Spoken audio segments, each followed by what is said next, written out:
There are doors that God has in heaven, and he wants to open up. You see, but the problem is we are praying what we think he should do, instead of us submitting ourselves to him and say, God, whatever that door is that you have opened up in heaven, nothing is going on in my life right now. A new door must have been opened up.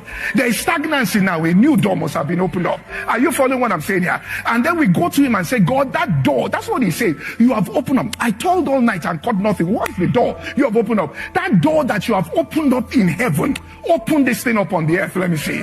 And God showed me, if a father has an inheritance and he has 6 houses. Now, if you could come with your request, this is how it is. If a father has 6 houses, this is inheritance for his children. He has 3 children. He has given these 2 houses to this. He has given these 2 to this one. That is written in his will.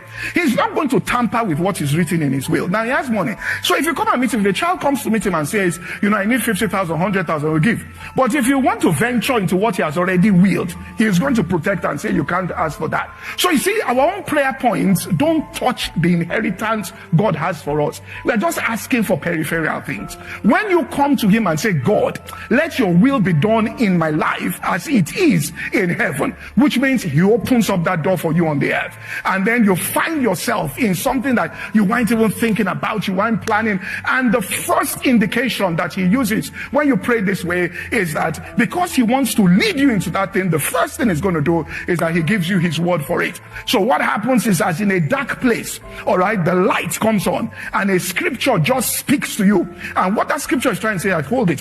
This is where the oil is. This is where the oil is. Sit on this particular thing. Don't move from place to place. Sit with this particular thing. Let's start developing. Take heed onto this thing here, or more earnest heed to those things.